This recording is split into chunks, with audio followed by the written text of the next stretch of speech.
and Julio down by the schoolyard. Welcome once again to the Radical Imagination. I'm your host, Jim Vrettos, and I'm a sociologist who's taught at John Jay College of Criminal Justice and Yeshiva University here in New York. The borough of Queens has become the epicenter of the political universe for grassroots activism and struggle in New York City, with profound progressive and reform consequences for the entire country. And why shouldn't it be? It's the largest area of the 5 boroughs and is the most ethnically diverse urban area in the world. It has the most diversified economy of all the boroughs. 2/3 of all its businesses are small businesses that employ between 1 and 4 people. If it was an independent city, it would be the 4th most populous in the country. And it's a great place to grow up. I spent my childhood getting a solid life foundation in Corona, probably not far from me and Julio's schoolyard.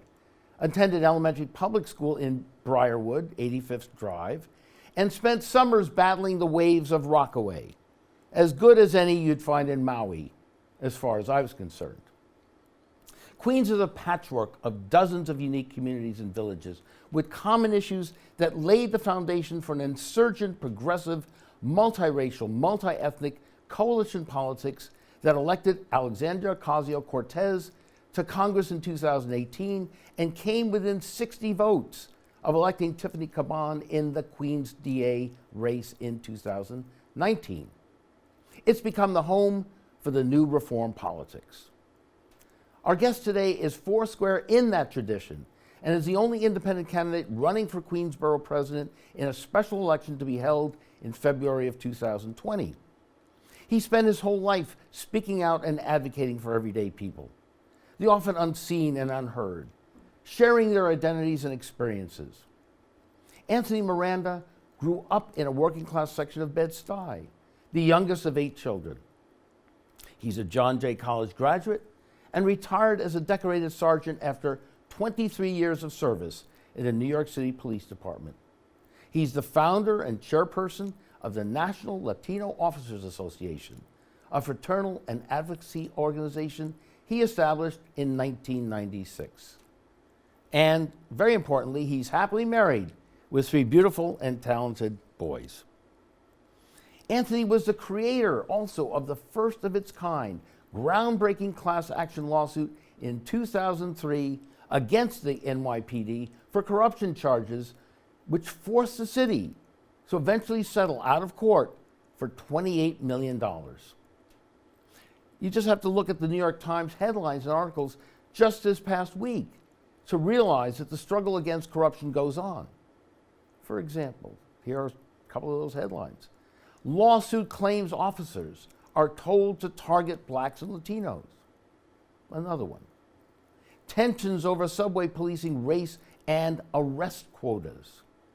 And here's a quote from Christopher LaForce, former NYPD officer, who says, "I got tired of hunting black and Hispanic people." We need politicians who are willing and able to stand up to it and fight back, as Anthony has done time and time again. I first met him at a Q&A after viewing the groundbreaking documentary Crime and Punishment, in which he played a central role in representing a group of incredibly courageous NYPD officers who put themselves on the line to speak out against the illegal quota and summons system of the department. Having been a veteran of the 2012 stop and frisk trial, protesting that policy, I was in awe of the integrity and guts Anthony and these officers exhibited through their actions. He represents the best of what the radical imagination can be when it speaks truth to power and acts with the love of people in mind. It also makes our guest head and shoulders above his political competitors. We're blessed and honored to have him on the show. Welcome, Anthony, to the Radical Imagination. It's terrific to have you here. Thank you so much for inviting me. It really is. It really is. And there's so much to talk about. So there's going to be a special election. The date hasn't been set up yet, is that? It hasn't been set. But probably at the end of February. Linda Cass gets sworn in on January 1st, and immediately after her swearing in ceremony, the seat becomes vacant, in which then they'll announce at that point. It should be within 45 days of collecting signatures and having the election. So all anticipation is in mid-February to end of February to have the actual election. Okay. And your campaign, you are not a career politician, which I think is very much in your favor. Tell us a little about your personal background for our audience, and perhaps also give me an idea of what the Queens Borough Presidency is about. What can it do, and how do you think you could make a difference for your constituents? Well, I mean, as you mentioned, I'm married. I have 3 boys, my youngest being 12, Okay. and my oldest 25, and my middle son 22 years old. They all graduated from SUNY colleges as well. And my oldest son is going to probably join the police academy in January, and my middle son will become a teacher. And my youngest goes to Bell Academy in Queens. So we've been living in Flushing, Queens.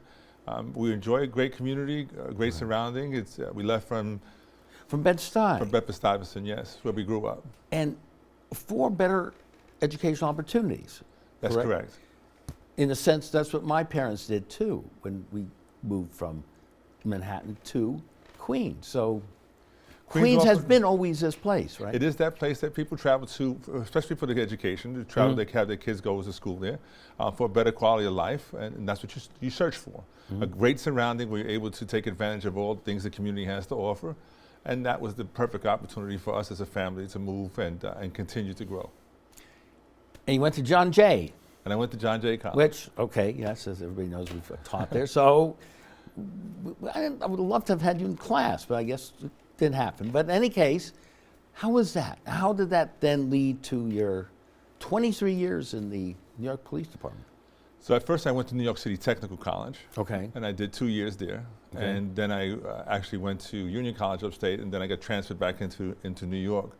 I joined the police department while I was still at college, and then I finished at John Jay College, where I got my 4-year degree. Okay. So great experience, great people. I had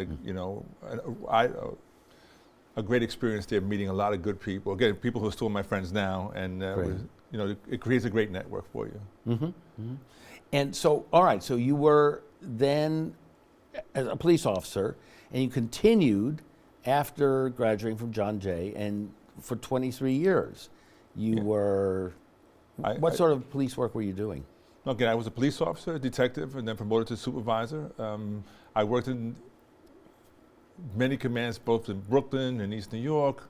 I did some commands in Queens and Manhattan when I was working narcotics and enforcement. But most of what we ended up doing, I spent like 2.5 years at any one command. I was lucky enough to be able to transfer to get new experiences. Right. I took advantage of everything the police department had to offer. I was one of the youngest detectives in the detective bureau, and I was one of the youngest sergeants promoted at the time. So those things opened up many doors. It was great to be a representative of our community. I mean, we had to sue for the right to march in the parades as an organization. So imagine that. Wow. Marching and appearing in public is part of being an inspiration to new generations that were coming on. Particularly of Latino descent. We had to sue and march in the Puerto Rican Day Parade. Now, what year are we talking about here? The organization was founded in 1996. 96, right. So pretty much when we first got started there, we kind of separated from ourselves from existing organizations because many of those were just fraternal, and they weren't really advocating for the rights of the members, and we were suffering a lot of discrimination. And the position that we took... What sort of discrimination? Here you are doing your duty, getting decorated, all kinds of transfers and opportunities and so on, and so, but yet you were feeling what about that experience? You didn't get all the opportunities, and we started meeting many officers who didn't get the opportunities for promotions, didn't get the opportunities for transfers or special details, and it wasn't based on the job that we're doing, it was based on the color of their skin. So we felt that to be a challenge, and while we were coming in more educated, better prepared than our counterparts, we were not getting the same opportunities. And in fact, we were being disciplined in such a harsh way that it tarnished most officers' records early in their careers to prevent them from advancing. So the racism, what do you mean by punished? Well, what form did that take? See, even today, they still don't have a standard policy in the police department, a standard record of how to implement punishment. So if one officer lost his memo book, you might get warned and admonished and don't do it again. Where another officer loses memo book and they get suspended or lose 30 days. And then generally when you looked at who got the worst punishment and who got passed, the worst punishment were given out to people of color. We sued for detectives, or people who were not being advanced in the rank of detective once they were in the Bureau. So imagine that you worked somewhere and you had 15, 20 years on, and somebody else came in with 5 years on who happened to be white, and they would get detective second grade or first grade before you when you have a long history of success in doing your job properly. So again, we weren't looking for favors, we were following the rules and saying these were the standards that were created and that we had to achieve. Then once we achieved them, they were finding other reasons and excuses not to promote officers of color, not to transfer them into special details, not to give them the opportunities to advance. You need to have a change of assignment to learn all the positions in the police department so that you can take promotional exams and have an advantage in doing that as well. But those are things that were denied to us wholesale. Makes sense. So 1996, you established the organization. 2003, tell us about that. You've become involved in this lawsuit. We filed the largest class action lawsuit ever filed against a police agency at that time. What we ended up doing is, based on all the officers that kept coming forward and all the documentation that officers had available to them, it was never organized in such a manner as to challenge the process. And the reality was that any officer generally spoke up before us, generally were either terminated or some of them were sent to psych services and said, oh, they have psychological problems, that's why they're speaking out. So you weren't really allowed to speak out. And once we started hearing all the cases of the officers, we said, wait a second, we organized all the complaints, and then there were systemic similarities about all the actions that were being taken. And then we talked to a law firm that chose to represent us in the Center for Constitutional Rights, Levy Ratner, and also another law firm, the primary law firm that defended us at that time. And they said we had enough here to go forward with a class action lawsuit. And the police department fought us all the way as well. The only reason we settled that case because as you'll see later on, is that when you file lawsuits and you win lawsuits, it's really about just money. People get paid, but the system doesn't change. We were more interested in changing the process. Systemically changing the process and putting protections in place that long term would help the future officers that join the agency. So that wasn't seen as possible at that point. It was not possible. It was not, so that's why you settled out of court. Well, settling out of court is what gave us. They said in court, you don't get the opportunity to create the changes in policy. I see. Court is just about how much did you suffer, here's a dollar amount, and then you go home. I see. Yeah, right. So we couldn't achieve much. Everybody would have got paid, it was nice, but that wasn't why we initiated the lawsuit. The lawsuit was initiated to fix the problem, to identify and expose the misconduct and the corruption that was going on. So the settlement afforded us that opportunity to bring all the issues out that we had identified and say, yeah, there was a process for officers to get some settlement money, but more important to all of us was the fact that the police department was required now to maintain certain records and give information freely that they were otherwise covering up historically. I see. So another point to be made here is obviously you've been doing this your whole life here, your whole professional life. This is 25 years ago and so on, and 20 years ago. So this is not, you're not a Johnny-come-lately to this sort of struggle. And as you know, the politician, most politicians don't have that background, don't have that experience as you do. Yeah, in fact, one of them recently told some people in the community that, oh, he was just a sergeant, and you know, I says, and they were just a teacher, and the other one was just a shoemaker before. We were all just something before they got into politics. And they said the motivation for me running was that people are just sick and tired of business as usual. They're sick and tired of the politicians making promises and not keeping their word. And so even just being able to declare that I'm not a politician, I'm not an elected official. What I am is I'm a parent. I'm a community activist who just got fed up with not getting the services and the response that we expect from the people that we elect to office. And I said that we can make a change. We can make a change, and it takes one person, but I'm also saying that I'm not trying to get there alone. I'm going to get there with all the voices of the discontent people who said that they're fed up also. We can make a change and hold people accountable. And that's where the Queens Borough President's race comes in, because the Queens Borough President is the advocate for the community. It's the voice for the community issues. It's the organizers of the community. That's a powerful place to be when you can be that voice for the otherwise people who are not heard. It's very important to open the doors and allow all the different aspects of our community to feel that they are welcomed in Queens Borough Hall, and to be able to come in here and to be able to get service from us. And they haven't been in the past. It's more been a machines politics or top-down politics. And as you are pointing out here, you want it to be much more inclusive and much more democratic with a small d, and participatory. And that's so crucial and so different and makes up so much of what is known as this new reform politics now. It should be mentioned, you pointed out too in one of your talks, is there over 1 million registered voters in Queens? Yeah. And how many vote? There are 1,200,000 registered voters Okay. in the borough of Queens. The borough of Queens. And less than 10% actually come out and vote. Because they don't really see leadership responsive to what they're concerned with. So they've just sort of given up. And that's why I talk to people. It says, have faith. Don't give up anymore, because every vote matters. Remember, Caban lost her race by 60 votes. She didn't lose it in the street. She won every poll site. Yeah. She lost it on paper ballots, and who knows how that went. And that brings up its own question of the process. When the people who actually came out and voted and decided this was they wanted this particular person, but the machine politics said there's a back way of getting this done. We don't want a back way, we don't want a sideways. We want to be able to come right into the door with the people and say every vote matters. We can't stay home now. Absolutely. And as you know, this broadcast will be aired in Queens, in Manhattan, and Bronx as well. So we're going to reach a lot of people, a lot of homes here, and we'll get back to those, the voting issues and so on. So let's talk about, again, let's move a little further or more forward now to this. When I first met you was this Q&A after the Crime and Punishment movie, documentary came out. Now, why don't you set this up? We're going to have 2 short clips of you in this movie, but set this up. This was a couple of years ago, right? 2017, 18, this came out? When the movie got released. All right. And now, here you are, in a sense, carrying on with the same struggle in this movie as you had been back in your 1996, 2003. These are officers, some of them are members of our organization, who got together again and said there's a pattern. What the dynamics that changed now was that there was a lawyer who was actually willing to put the case together and have a different presentation, which we thought that was fantastic. And so we introduced our members to them. And then they started organizing to form the lawsuit, but then they kind of hit a wall.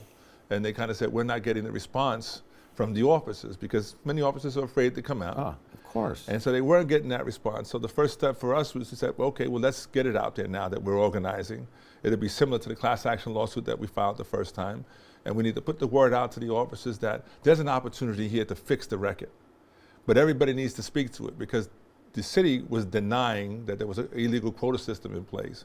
So we had our first press conference, and that was about notifying our members and all the members of the police department. And you're at, I think you're in this clip, right? This is the... Yes. Okay, so we're going to set that up, and we're going to put that on. This is a short little clip of you addressing the officers in front of Police Plaza. One Police Plaza. One Police Plaza.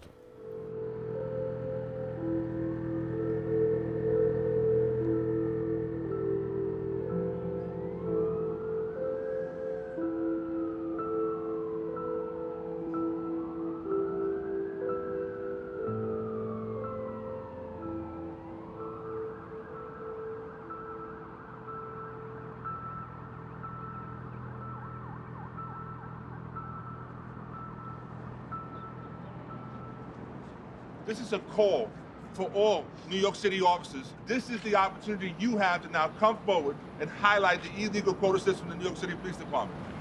This is what the commanding officer wrote to officers who are on patrol, saying that if you don't give the summonses that generate money for New York City, that these officers are going to be disciplined and punished. This suit was filed on March 2nd in the Southern District, right here.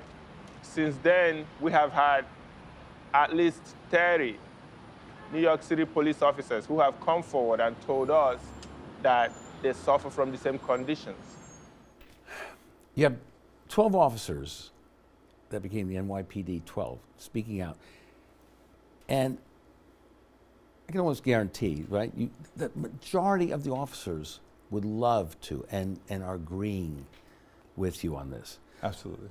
Absolutely. And my experience, too, teaching the officers at John Jay over many, many years. They were disgusted with what they had to do in terms of stop and frisk. Yet again, very little recourse and enormous guts to stand up there. So here you are, One Police Plaza, rallying the troops for this lawsuit. Yes. And now we're going to play a short clip where you are, where now? In the house of one of the members, or We're in the tell house. us a little about that. The NYPD 12 were having a meeting. About strategy and how they were going to approach doing their first news program about the topic of illegal quotas. Okay, all right. So here's that clip with you leading the strategy. In that meeting, if we decide to bring you in, if there is a meeting, like you said, one of us, two of us in the meeting. You'd be more like an expert, I would consider, somebody who went through the system already, some advisor who went through this already. We're gonna walk in there blind. Yeah, in a dark room. Money's not necessarily what we want. Yes, you'll be nice to get paid, but Money's listen, I hate to say it that way. Are they going to fix everything they did wrong to you? no. But We don't- money is absolutely an objective, okay? Damages. Damages is, when you hurt them in their pocketbook, that's long lasting. You follow me? The settlement for $26.8 million, they're still talking about that today, right?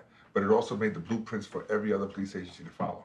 If the things that they're giving you are significant in terms of systemic changes and permanency, then you may have to grab it. But when you go to trial, it's all about money. It ain't about nothing else. Settlement is about changing the process. What about the injunctions? What about the changes? A trial is about dollars and cents. It's about damages. Damages. So when you go to trial and you go all the way down, it's going to be like, okay, so the pot gets a little bigger and we're dividing more money. But systemic changes, they don't have the authority to impose it. Gotcha. You want something to drink? You want some soda? Yeah, there's somewhere. This media thing, what are they going to ask you? This is on a news station? NBC. Okay. So whatever you're speaking about is to the point. There's no explanations. This is a punchline business. What is going to get the people's attention that you're talking about? Illegal quota systems, illegal arrests they're forcing us to make. The quota is hurting minority people, and Listen, it's killing communities of color. And you say, well, that warrants a response, right? So what do you mean, officer, by killing? They're killing them. They're locking them up for no reason. What you need is community backing. If the community backs you, then this gets a life of its own. If the community's not backing you, it's you and the police department and nobody gives a damn. You're talking about a public safety issue where they're generating billions of dollars on the backs of poor people every day. See, that's a headline. That's it. You understand? This administration, this was supposed to be progressive, and things like affordable housing, universal health care, universal pre-K. What's the point when in 12 years that 4-year-old will be swept into a quota system? See, now you gotta take that and dumb it down. Oh, Okay? oh shit. Connecting too many dots. You gotta dumb it down. Yeah. Because remember, your whole point from point A to B is never get there. Got it. So dumb it down. Simplify. You get lost, man. All right. You get lost. I got it. And is the mayor responsible for this? Yeah. No. Well, he's not, but he's in a position where he. Listen what they ask you. This is like baiting the I see you're what you baiting mean. the cow, I see right? what you mean, yeah. Because they're telling you, is the mayor responsible for this? Yes, he is. No, he's not, because this has always been around. Right? He can be a solution. Right. The mayor can be a solution to it.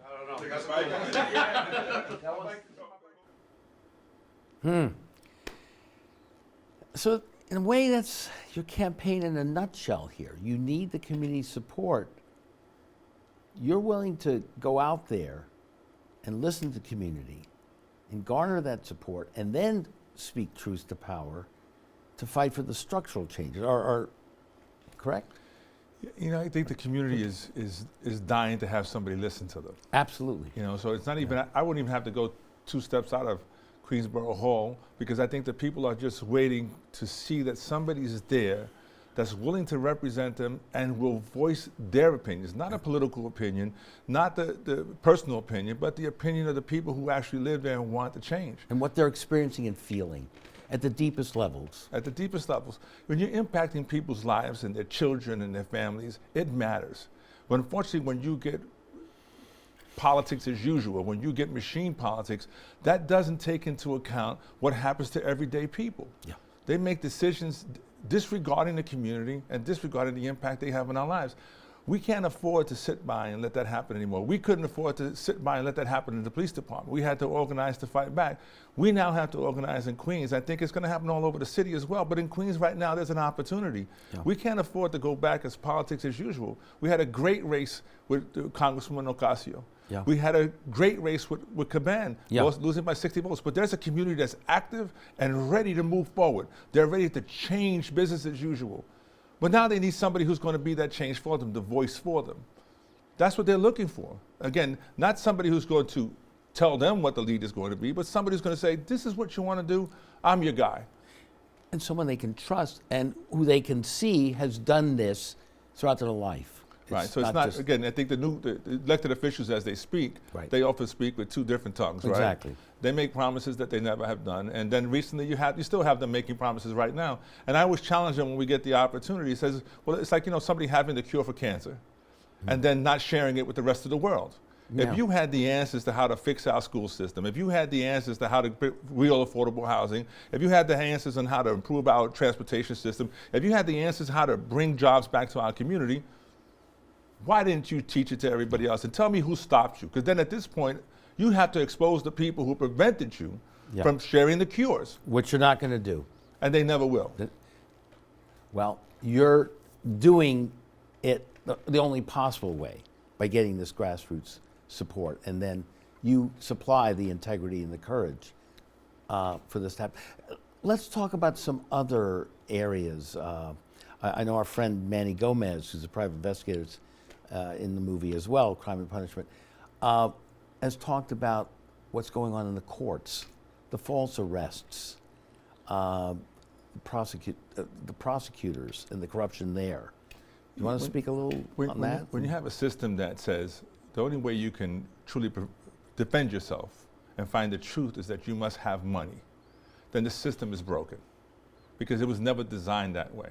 I go to jail, or people go to jail simply because they can't afford bail, not even found guilty of any misconduct, but imagine spending years in jail just awaiting trial, and the district attorney has no motivation toward moving the case forward or disclosing information fairly. I mean, we're also fighting for full disclosure. Why are we hiding information? If you have the evidence and somebody did something wrong, people have to be held accountable. Absolutely. But if you don't, why are you destroying people's lives and allowing these false scenarios to go forward? They operate in a system of getting convictions, no matter what it takes. So they'll intimidate people to the point that they'll settle and accept a plea simply because they threaten them, you'll go away for 30 years, you'll go away for life, we'll put you away forever. Well, yeah, if you're being threatened that way, nobody wants to take a chance, especially the system that's already beat them up already. Right. Then how are you going to get justice out of that? Yeah. So we need to look into that process and make it a fair process the way it was truly supposed to be. Yeah. What are some other issues you're hearing people telling you about in Queens? Housing, jobs, transportation, education? Well, I think in Queens they're also talking about these massive developments that are being I was that going are to being get to that. produced.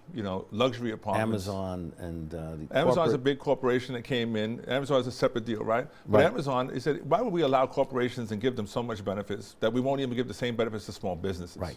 And That's small your position, businesses- right? Yeah, of course. Yeah, right. Small businesses, which are, as you spoke about, the heart of our communities who need the help. You want to give tax breaks to somebody? You want to give somebody an opportunity? Give it to all the small businesses that exist in Queens. They can appreciate it. But when you allowed so much money to go out of our city and to invite a corporation in that doesn't even protect their workers, it's an anti-union shop, and you allow that to grow in our backyard, what does that do to all the other people that are here? Queens, we're supporting unions, right? Police department is a union. My mother, father, they worked in unions, teachers unions. So we understand that the strength that unions can have, but the unions have been broken in this city, and unfortunately are not having the strong voice they used to. We need to go back to the days when the unions were strong enough to defend the rights of the workers. That's important. And then again, now you talk about the luxury developments that they're taking public land, and they're allowing it to be utilized by private interests. Yeah. luxury homes that aren't built for our communities, right? So imagine that you have these enormous structures that change the entire dynamics of a community, and 1% of the population, the millionaires, are getting richer on the backs of our community. Now you have all these people, and they did no infrastructure examination to see what the system's already strained in terms of schools and public transportations and streets.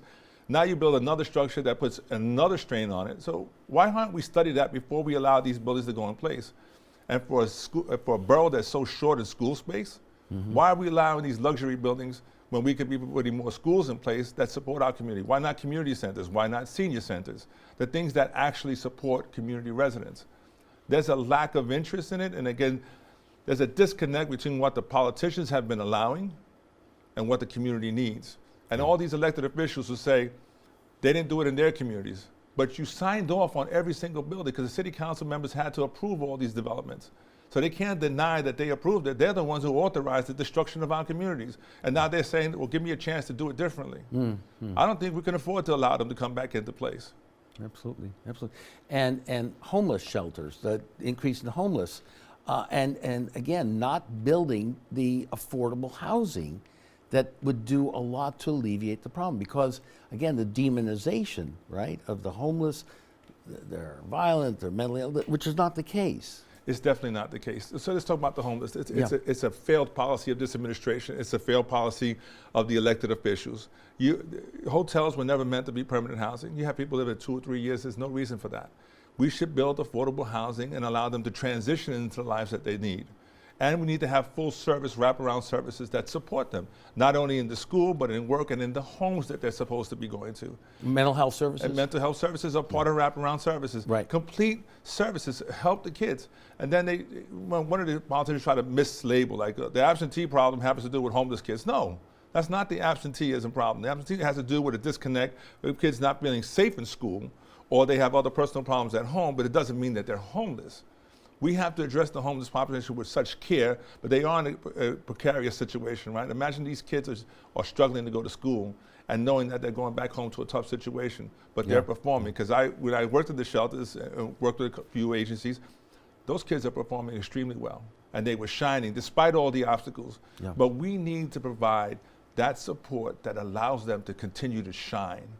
And unfortunately, there's a disconnect in that as well. And imagine that Queens has been inundated with shelters from not from Queens residents, but now we're also getting the residents from other boroughs. And it says, if you're going to start populating Queens that way, then let's take all the money that should have been going to all those other boroughs and bring them back into Queens so we can support the homeless situation properly. But then you put them in here and you don't provide the infrastructure to support them. You're dooming them for failure, and you're dooming our communities to failure. And nobody wants that situation. They're not against the homeless people. They just residents want to make sure that they're getting service properly and they're getting the help they need. And the schools need to have classrooms at a level where teachers can pay attention, can give the attention that, quite frankly, I got when I was going. I still remember Miss Taylor and Miss Drake, first and second grade teachers. I mean, I got a foundation that stood me well for my entire life. That's what families and people want, and the schools are then forced to have such overcrowded conditions, and people are resentful and taking it out on teachers have a great role to changing people's lives. Absolutely. In all of our lives, we remember those teachers that had the impact for us. And now you have classroom sizes in Queens that are 30, 35 kids. That's not teaching anymore. That's housing our children. Nobody should be subjected to that. And then when we were talking about discrimination, because we talk about discrimination in so many diverse communities we have, but I also want to point out that we have the same level of discrimination about those kids with special needs and disabled, that they don't have the same access to the school services. We need to pay attention and be sensitive to all those things, not just the racial inequality, but those who also, our kids in special needs, that they're getting the services that they need as well in school, and they have the ability to participate in all aspects of the school. We can't do that with classroom sizes of 30, 35 kids. Then they can't cover us that way. So they're talking about, trying to not build as many schools. They can't catch up enough right now and to building enough schools to cover the overcrowding that we have right now. Really? Classroom size should be, the perfect classroom size is 15 to 20 students, so that you can connect with the students and ensure that they're learning. Yeah, absolutely. We haven't had that in New York City for quite some time. Yeah. Well, I was a product of that sort of school, and it works. It's needed. It's needed. It's very effective. So you're putting the dots together here in a way, and using the office, or visioning the office as it should be, as an organizer for the people rather than top down telling people what should happen, which is of course basically being controlled by larger economic political forces. And we're talking about the next phase of running the campaign, and what we're pushing is we Okay. want to fill all the county committee seats that are available in the borough of Queens. There are 2,754 seats available in the borough of Queens that go Explain that a vacant. little for our audience, just a little more. What does that mean? County committee seats are like the penny on the table that most of the time the politicians don't allow or don't run people for those positions. So if they're vacant, they get to appoint people. Well, the county committee people become a voice at the table. It's taking community residents, a male and female representative, every 4 blocks basically, and saying, like the old concept of block presidents, block association presidents, where you're able to figure out what services are needed and if something else is needed and talk to the people who are in charge and get services for your community. County committee people have that power. They have a seat at the table, so there's no more secrets. No more backroom deals. You can't make backroom deals when there's over 2,000 people sitting at the table with you. We have to empower people, and we have to run the whole scale of district leaders. If they're not representing us, then we need to find people who will represent us. That's important. And county committee people also decide who will be the county chairman. They decide, not politicians. That should never happen. And people who are elected to office should not be county leaders. You get elected to office, you should allow somebody in the community to be that county leader, because that's the voice of the community. You're there to serve the community, not the other community's not there to serve you. I think our elected officials have it twisted right now. So the push in Queens is to empower the people. And that would be one of the major focuses of your administration. Absolutely. Making sure that would happen. From day one, that's what we'll be focused on, and Right. we'll ensure that it happens. We're talking about opening up Borough Hall to have a diverse representation in Borough Hall. We want people to feel comfortable enough to walk in the door and get the services they need. Another thing that I'm saying we're going to do, we're going to have the opportunity there for all our elected officials to function out of Borough Hall. Right now, if you have a problem, you go see your city councilman in one place, your senator somewhere else, your assemblyman in the third, and then your congressperson in the 4th place. But there's no one place that a person can come file a complaint and talk to all our representatives at the same time, or somebody from their offices. We want to monitor our complaints in our community, ensure that they get the responses from all our elected officials, and give them all the opportunity to have space here at Queens Borough Hall so that the community can see them in one location. So it's not distant and unapproachable. The average person won't travel to 4 different locations. It's going to cost them money, so it's an ineffective approach to helping your community. Talk a little bit about transportation issues in Queens.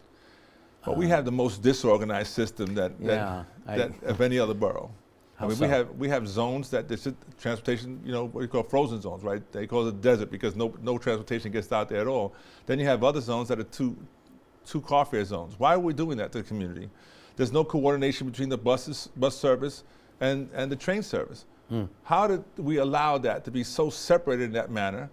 They're building an air train, and they don't think that they should have made it accessible to the community they're riding through. Right. They're more impressed with getting the people from the airport to Manhattan than they are to servicing the communities that are in between. We can't be satisfied with that kind of response. Right. And again, this is part of the failure of our elected officials to allow this to go on so long. Schools didn't fail on one term. These schools failed because systemically our elected officials turned a blind eye to the things that were destroying our communities. We can't afford to let these things continue to happen without challenging it. And then the challenge has to be an open challenge. Not politicians say, oh, I spoke about it in the back room. No, let's speak about it out front. Let's hold a press conference. Let's hold people accountable. Let's have full disclosure who made these decisions and who's getting paid for them. Yeah. Healthcare needs of Queens residents. Well, we have no hospital in Queens they're all C-level institutions. Really? Again, these are systemic problems that by neglect of our elected officials, how can we have that situation, turning a blind eye, or not even addressing it? So you either you did it intentionally or you did it by neglect. One or the other, you're still responsible. I didn't know. How could you not know? We don't have trauma centers in certain communities. How is that possible in this given age when healthcare is so important? Look, as I sit here listening to you, and I'm sure the audience is feeling that too, you could win this. We will win this. You will win this.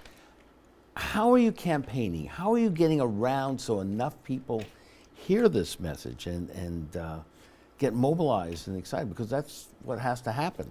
Well, this obviously your program is going to help tremendously about getting the word so. out, because this Think is it a will. special election, and they're counting on the fact that nobody will come out.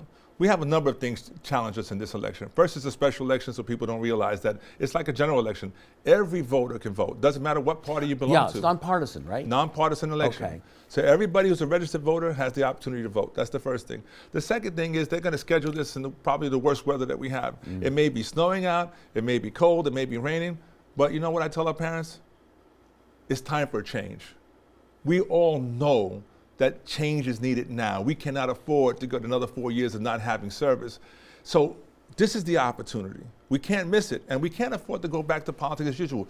Again, the Congresswoman's race, the district attorney's race, that's a signal that our community is ready, and if we don't win this seat and we allow a standard elected official win it again, we won't be able to get a voice back in our community for at least another 10 to 15 years. We can't afford to wait that long and have our communities destroyed further and further. We won't survive. What are you needing in terms of, I'm sure there's always need for money and organizing volunteers and so on. How can people reach you? They can reach us on our website, which is Miranda4Queens.com. Miranda, 4, Got it. Queens.com. You can also call me directly. If you have a question or an issue, you want to volunteer, I'll give you my cell phone directly. It's 646-772-3728. Call me. We answer the phone 24 hours, 7 days a week. I'll connect you with somebody from our organization. If you need to talk to me directly, we're going to facilitate that conversation. Volunteers are needed. Parents and families are needed. There's always need for additional organization and outreach. And anybody there that can contribute financially to the campaign, $10, $5, all that counts toward allowing us to be able to put the information out there and make sure that our communities are getting informed. We've changed this conversation this election. For the first time, they're talking about issues that matter to us, and we cannot allow them to mislead our community, because politicians, again, they'll say, they had the cure for cancer, but they failed to share it with the rest of us. We can't afford to listen to that anymore. If they had the cures, we challenged them. If you weren't able to share the success for us, why didn't you? Is there still time to register? There is still time to register to vote. Yeah, So if speak about that. If you're That's not important. registered to vote right now, you can go on our website. We have a link so you can register online. You can also get it from the Board of Elections. Get the same information. We have a link from the Board of Elections, so you can become a new voter. If you want to check your registration status, we will facilitate that as well to make sure that you know that you're still registered to vote and everything is good. And if you're having any challenges with that information, getting that, again, just call us. We'll make the connection for you to make sure you have the ability to participate in this election. This is the most important election for our families right now. And I encourage you all, we cannot afford 10%. We should go for 90% voter participation. This matters to our families. It matters to you and me. It's true about the cell phone because it's constantly ringing. It was in the movie there, and I called you, and you answer most of the time. So it's true, and we're speaking very seriously here to our audience, and especially our Queens audience. This is the time to really get out there. This is not all academic and theory. This is getting down to basic human interaction, progressive change that the overwhelming majority of people want and need. And this is the time to do it. I know a lot of people have given up on the electoral process because of years and years and decades of abuse and nothing happening. But that's beginning to change. And you've got the message, you've got the information. And this has got to happen. It's got to happen. We're looking for, a partnership is needed right now. A true community partnership is needed. Communication is essential. We can't, again, I said, most important is everybody knows somebody in Queens. call your family, call your friends. There's a connection somewhere. And you can contribute and support the campaign and come from any borough. So you're not limited to participate in this process just in the borough of Queens. We'd love to have you from every other borough. Come on in, volunteer, help us knock on the doors, because we're knocking on doors and we're talking to the registered voters and saying, make a change. Please make sure that your vote matters this time. The biggest message we can send now is this: at the end of this special election, that we surprise everybody. And we surpass that 10% that we've been locked into so long because people have just lost faith, and say, come back out. This is an opportunity for all of us to send a different message. Queens matters, we all matter, and every vote counts. Yeah, well, we're going to do our best here at the Radical Imagination. We just have a couple more minutes to go. Any final words that you'd like to direct the audience to about yourself, or your vision of Queens and what you'd like to see? I think Queens can be the blueprint for every other borough, for every other community that's out there that's looking to change politics as usual, and we have that opportunity.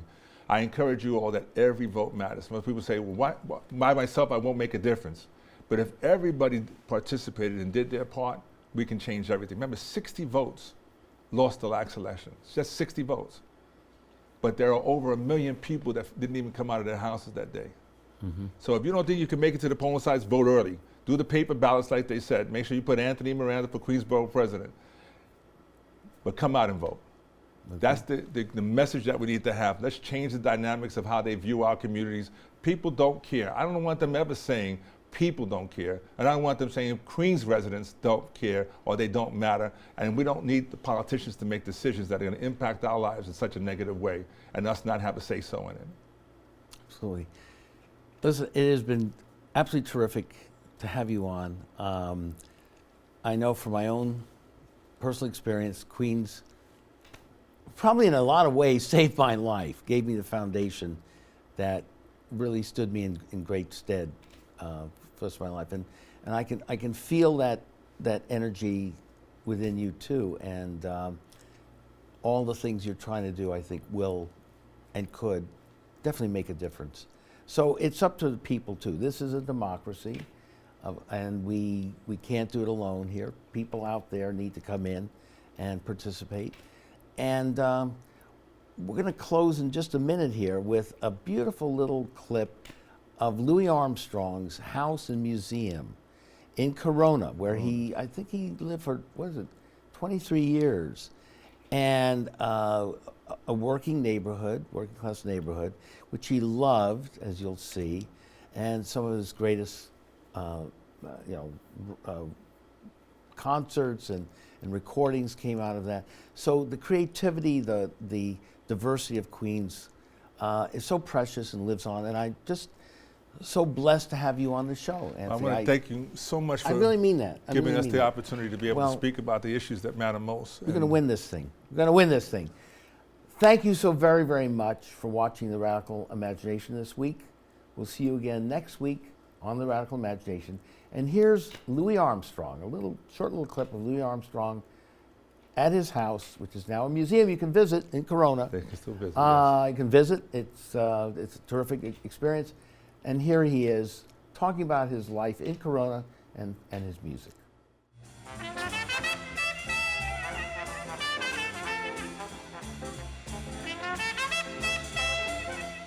I'm Peg Breen from the New York Landmarks Conservancy. We're at the Louis Armstrong House in Corona, Queens for another tourist in your own town adventure.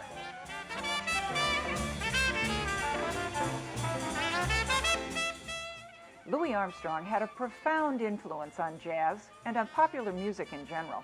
His talent took him around the world as one of the first global music stars. But his home was here, where he lived for 28 years until his death in 1971. The house is a city and a national historic landmark. His wife Lucille left the house to the city when she died, so it could be a museum celebrating Armstrong's life and work. The house remains much as it did when the Armstrongs lived here. It's open to the public on guided tours and features audio clips of Armstrong's homemade recordings, as well as conversations with his wife and friends. The living room contains a portrait of Armstrong, as well as one of his wife, Lucille. There are also mementos from his concerts and trips around the world. Mementos from France, from Africa, from Israel. He was on the road 300 days a year. The customized kitchen was made especially for the Armstrongs, with a vibrant turquoise color. Here and elsewhere, the house is a time capsule of styles from the 50s, 60s, and 70s. Though modest from the outside, the interior is richly decorated. This bathroom, for instance, has gilded fixtures and was featured in Time magazine in an article entitled How the Other Half Bathes. The house also contains a large collection of photographs, recordings, fan mail, set lists, and handwritten notes collected by close Armstrong friend, photographer Jack Bradley. And Armstrong died here in the master bedroom. The museum shop has a lot of the normal souvenir materials, but it also has an exclusive CD series of Armstrong that you can only get here. And in the back, there's a Japanese-inspired garden installed by the Armstrongs, which is now part of the visitor experience and is also used for small concerts. Louis Armstrong's legacy continues today. This house museum draws visitors from around the world, eager for a glimpse into the life of one of the greatest musicians of all time. It's so much in wonderful world that brings me back to my neighborhood where I live in Corona. And Lucille and I, ever since we married, we've been right there in that block. And everybody keeps their little homes up like we do. And it's just like one big family. I saw 3 generations come up in that block. And they're all with their children, grandchildren. They come back to see Uncle Satchmo and Aunt Lucille. So that's why I can say, I hear babies cry. I watch them grow. They'll learn much more than I'll ever know. And I can look at all them kids' faces. And I got pictures of them when they was 5, 6, and 7 years old. And it is a wonderful world.